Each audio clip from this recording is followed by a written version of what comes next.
Hi, in this video I'm going to show you how to use the Word Puzzles group in the Timesavers 2 tab of the Timesavers add-in. So the Word Puzzles group allows you to create crossword puzzles as well as word searches. So for the crossword puzzles, I'm going to start off with that. When you are wanting to create a crossword puzzle, you're going to start off by filling in the number of words that you want to include in your crossword puzzle and the size that you want your crossword puzzle to, the maximum size you want your crossword puzzle to have. This over here would be a 10 by 10 grid. So I'm going to be creating a crossword puzzle with 10 words,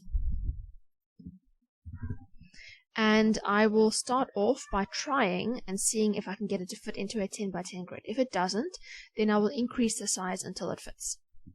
Okay, if it doesn't fit, then a message will pop up saying that it didn't fit. Okay, so I'm going to go and click on here. And this brings up a new slide that allows me to now fill in the clues that I'm going to have for my crossword puzzle as well as the words. So the crossword puzzle I'm going to be putting in will have, that I'm creating, will be for ordinal numbers. So I'm going to have my clues as first, second, third, fourth, fifth, sixth, seventh, 8th, 9th, and 10th. Right, then I'm going to go and put in the words. Now I've actually already typed those out in Excel. I'm just going to copy them in here. I always find it easier to type into Excel than into a table in PowerPoint. Okay, so those are the words that I'm going to have appearing in my crossword, or that need to be found and placed into the crossword. Okay, so now once I've got that all ready, I'm going to go and click on the crossword puzzle. Now, like I said, if the grid size is too small, it'll bring up a message saying that it didn't fit. I can try a few more times if I really want to try and get it to fit into that size grid, because every time it does it, it's randomized. So sometimes it might not fit, but it could still be possible to make it fit in that size grid. So I can try making it fit with that size grid a few times before increasing the size. It's up to you how many times you want to try it out. If I would recommend only trying 3 or 4 times before increasing the grid size. Okay, so I'm going to go and try now with that. And it seems to be working. It has now added a new slide over there. And you can see now that I have got on this slide over here my crossword puzzle that has been created. There is space for me to fill in a title, so I could put in here ordinal numbers. Okay, so now I filled in my title, and now if I go to the next slide, then you can see here are the solutions that have already been filled in for you. Okay, so that is how you create a crossword puzzle. It really is that simple. Like I said, if you do get a message saying that it doesn't fit, then you can just try again a few more times. If you don't want to try a few more times, you can just increase the size of the grid and it should fit more easily. Okay, if you want to create a new crossword puzzle using the same clues and words that you've already filled in, just go back to the slide where you filled those in and then click on the crossword button again. And it'll create a new crossword puzzle using the same stuff that you've already put in. Like that. And there we have a second version of the crossword using the same content, but it looks completely different because, like I said, it is done randomly every time. Okay, so that is how you create your crossword puzzle. If you want to create a word search, then you're going to use this field for saying how many words you're going to be putting in. You're also going to use this field for saying how size that you want the crossword puzzle to be. It'll be a grid. In this case, it would be a 10 by 10 grid. And here you can choose if you want to have all uppercase letters or all lowercase letters, or a mixture of uppercase and lowercase letters in your grid when you make your word search. Okay, so over here you can also choose what directions you want to include for the words in your word search. Now, by default, they are all selected, so you could, if you want to have only some of them, you can just deselect the ones you don't want. So what I'm going to do now is I'm going to be creating a word search with 25 words, and I will start off by trying a 10 by 10 grid. If it doesn't fit, then I will change that. Okay, so now I'm going to go to a new slide. a blank slide and just click on the word search button. Okay, so now I'm going to go and fill in my words. Now, again, I've already got them ready. I'm just going to copy and paste them from Excel into the table over here. Okay, so those are all the words that I'm using. So now let me go and click on the word search button to see if it can create the word search.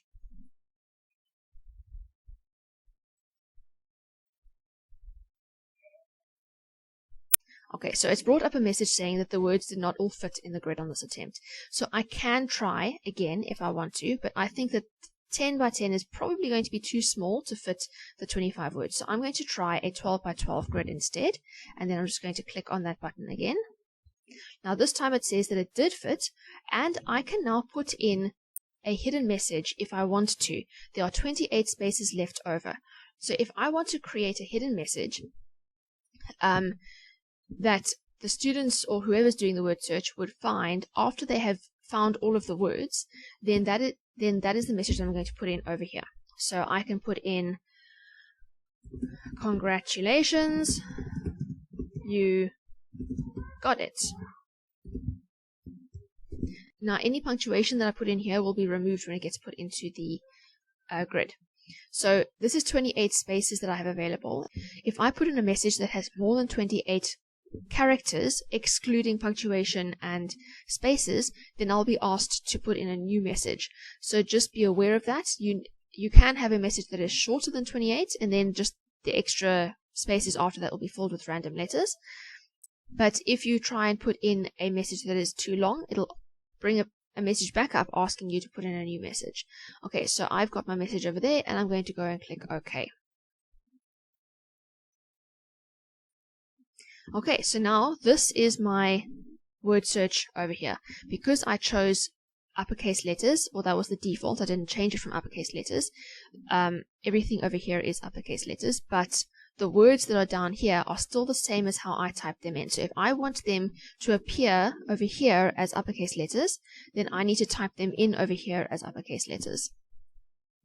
But in the actual grid itself, the uppercase letters are what appear over here. Then over here, I've got my solutions. And now you can also see that, so you can see that the solutions, or all the words are now circled in red like that. And the hidden message, all the letters that make up the hidden message are bold. So you can see over there I've got congratulations, you got it. And then from there on, the last few characters are just random. So I could have tried to fill those in. So that's 1, 2, 3, 4, 5. I could have tried to get a hidden message that would be exactly 28 characters, because that's how many spaces I had left over. But if I don't, then the extra spaces will just fill with random letters. Okay, so that's how it works when you create one that has a that has all uppercase letters. Now, I could also have done the same thing with all lowercase letters. So if I change this to lowercase, and I can also choose to have not all the directions included. So in this case, I'm just going to be using vertical and horizontal directions, no diagonals. So now I'm going to go, so long as I'm back on this slide, it will use what is on the slide to create the word search. So I'm going to click on that, and it's saying, okay, there are 30 spaces left over. If I don't want to put a hidden message in, I can just leave it blank and click OK. And then it will just create it with all random letters. Okay, so there is my word search that has lowercase letters. And if we look at the solutions, you can see that they are all horizontal and vertical. Then finally, if you want to use the mixed option over here, that allows you to have mixed uppercase and lowercase letters. So over here, I'm just going to go to this table, and I'm going to change all of the text in this table to be capitalized, so that every word starts with a capital letter. Okay, so in this case, my input has got uppercase and lowercase letters. So when I create this using mixed over here, if it's uppercase only, then everything will just be changed to uppercase like it was in the first example I did. If it is lowercase only, then everything will be changed to lowercase like it was in the first example. But if it is mixed, then it will retain the case that is over here. So if I have a capital A, then in the grid it will be a capital A, and so on. So now I'm going to use that, and I'm going to go and create my word search. Okay, so it's on mixed at the moment. So I'm going to create my word search, and I've got some extra spaces, but I'm not going to put in a hidden message this time. Now, if I did put in a hidden message, then again, any capital letters over here would be capital on the grid, and any lowercase letters would be lowercase on the grid. So the cases that I have in my hidden message will also come through onto the grid. But in this case, I'm not going to put in a hidden message at all. So I'm just going to click OK. And now you can see over here, I've got a few uppercase letters and I've got a few lowercase letters. And the words at the bottom over here are the same as how they were typed in over there. They will always be the same as how you type them in over here. Okay, so here I've got some with uppercase and some with lowercase, and I've got uppercase and lowercase in my grid. Now if we look over here, then you can see that all the uppercase letters, or all the words start with their uppercase letters, and also you can see that all the extra random letters that have been filled in, some of them are uppercase and some of them are lowercase. So that is just randomly assigned uppercase or lowercase as the extra letters get filled in to the blank spaces. Okay, so that is how you create word searches and crossword puzzles with the word puzzles group in the Time Savers 2 tab of the Time Savers add-in. I hope that that has been helpful, and I hope that you will enjoy using this. Have a fantastic day. Thank you. Goodbye.